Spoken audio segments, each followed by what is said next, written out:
Avis, cette capsule a été produite simultanément en français et en anglais. Notice, this episode was produced simultaneously in English and French. Vous écoutez présentement la version anglaise. You are currently watching the English version. Hello and welcome to STereotypic STeist. I'm your host, Guy from the other day. At the beginning of July 2024, I asked my followers to choose a game for this episode. The verdict was in. Bitmap Brothers' Cadaver, released in 1990 in its SD version, turned out to be the winner, and I swear it was a long and arduous episode to make.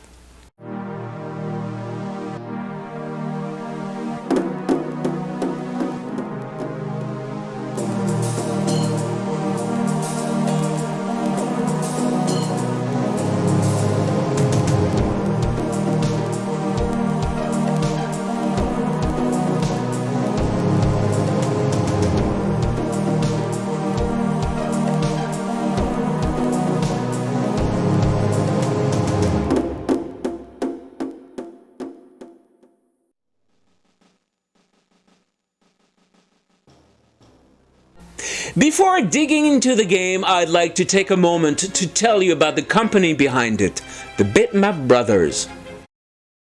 This British company was founded in 1987, not by the Bitmap family, but rather by Mike Montgomery, Eric Matthews, and Steve Kelly. It existed, roughly speaking, until the early 2000s.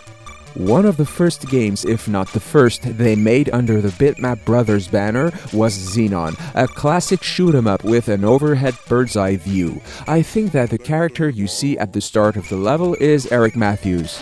Another cult game for which I did an episode a few years ago is Speedball, a sort of futuristic brutal sports game that borrows as much from soccer or football in Europe as from hockey. Finally, another classic for which I also made an episode some time ago is Gods, a platformer among the best for the ST with fluid scrolling in every direction. Not easy at all to play nor to complete. Incidentally, the difficulty level of the Bitmap Brothers games is legendary. There's a learning curve, of course, as with any good game, but the Bitmap Brothers games are usually notoriously difficult, and Cadaver is no exception. Cadaver is a game of adventure, exploration, and puzzles, let's say, in dimetric projection that ranks among the good ones. First of all, as far as isometric or dimetric projection games are concerned, there have been quite a few since the beginning of the computer age, and there are still some that are being made to this day. The idea behind dimetry is when two of the three angles of a projected element have the same value. Moreover, in isometry, whether the object is near or far, high or low, its size remains the same. This gives an illusion of depth while speeding up the tracing process in scrolling games, as opposed to games that offer a bird's eye view straight down or a side view, as the case may be. That's one way of putting it, but it doesn't make up for a mediocre script. I'll let you be the judge. Cadaver's synopsis can be roughly summed up as follows. It's the story of a dwarf named Caradoc on a mission to find the necromancer Dionysos, hiding deep in the castle Wolf, in order to kill him. No princess, hardly a treasure hunt. It's somehow what I call an EFAG, an excuse for a game, because in fact the original idea for Cadaver would have first been a level editor for adventure games. Of course, it was this level editor that was used to create the levels for Cadaver, as well as its sequels, but I'll get back to that in a moment. Also, Cadaver is not quite a POAP, and moreover, it's at times a WDIG and a WDID. One reason why it's not quite a PUAP is that the protagonist is controlled using the joystick, but certain other commands are dictated using the keyboard, and in this you have to read the instruction manual in order to know. Just before addressing the controls, let's talk about the interface. The play area dominates the screen, of course. At the bottom right, there's the energy bar, then the day indicator, then the identification of what you're touching, what you can interact with, and finally, your current location. At the bottom left is the icon panel. These icons illustrate possible actions related to what you're touching or holding. It's a little less cryptic than Populous or Powermonger. As I said earlier, the protagonist is essentially controlled using the joystick. You can walk, jump, climb stairs, or fight monsters. You can move in 8 directions, including diagonals, but if that's too much, just press the F4 key to restrict movement to, say, the 4 cardinal directions. When you're not holding an object, the joystick button is used for jumping. If you're holding a weapon or a spell, on the other hand, this same button is used to use the weapon or cast the spell. This being said, for the sake of convenience or efficiency, you can press the H key to return to jumping without having to put the object you're holding back into the rucksack to avoid throwing it. Generally speaking, everything is quite intuitive. When you touch an object of interest, interaction icons appear at the bottom left. You select what you want to do using the joystick and press the fire button. For example, here I take this and the item automatically goes into the rucksack. Speaking of the rucksack, it can be brought up front by pressing the Enter key. The inventory then appears in the form of icons, illustrating up to 16 of the 32 items you're carrying. To select an item, you must use the joystick and press the fire button. The selected item becomes what's in your hand. To interact with the object, you press the spacebar and then select the action icon, let's say. If the object is a weapon and you wish to use it, you need to specify this by selecting the hold icon. Thus, not quite a PUAP, but nothing too enigmatic. You can figure it out if you play long enough. The actions can be roughly summed up as those found in most point-and-click games. Search, pick up, drop, eat, drink, read, hold, shoot or throw an object, cast a spell, activate, push, open, insert, give, and pull in the sense of drag. Because by default, the protagonist will push on objects that can be moved, provided he's strong enough to do so.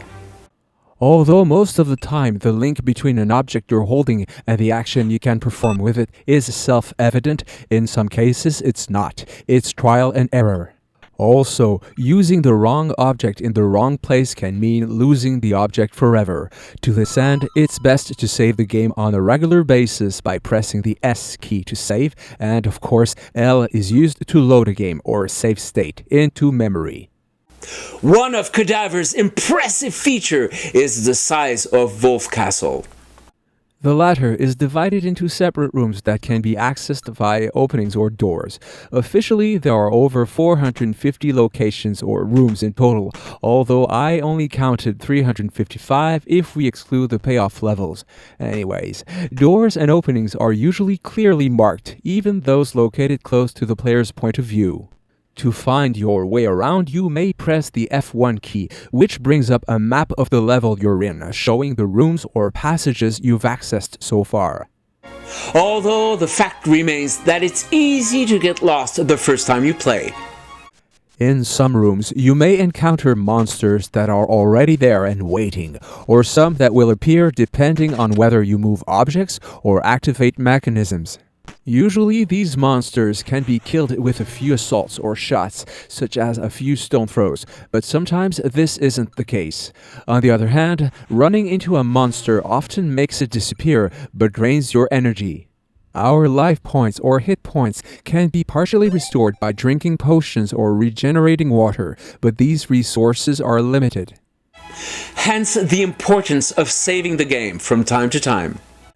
As for the treasures, potions, spells, gems, and other items to collect, there is a wealth of them. Sometimes you have to move certain objects to make them appear. Sometimes you have to move other objects to access them. Sometimes you have to open chests to find them.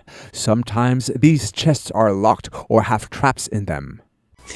It's not unlike RPGs, it's just that in some RPGs, many plot elements are randomly generated. Where it gets cryptic is in the use of the various objects to achieve your ends or objective. Scattered throughout the castle are documents that provide clues as to what you need to do. Otherwise, the game is one of exploration and it takes quite a long time to complete, even with a walkthrough. That's what the game is all about. Now, a few technical aspects regarding the SD version. First of all, a lot of the information I'm about to share with you comes from publications of the time, magazines for instance. The core of the game is the universe, made up of locations or rooms, generated via an editor. Each location is essentially a set of tiles to which we add a background, as well as fixed or moving objects, as the case may be. The tiles are usually positioned starting from the lowest and farthest point, then gradually upward to the highest point, closest to the observer's POV. Some fixed objects, which appear to be carved from a single block, are in fact a combination of two distinct objects, such as a tomb or coffin or altar or whatever. Which brings me to the protagonist. It's a sprite alright. The problem is that it comprises 4 frames of animation and can be presented in or from 4 different angles. If we were to draw it in its entirety for each frame, it would require a total of 70 kilobytes of memory, i.e. around a quarter of the usable memory of a 520 ST. That's why it's made up of separate parts: the head, the body, and the legs. The body remains unchanged during animation. It's the legs and arms and head that move. And that applies to certain antagonists.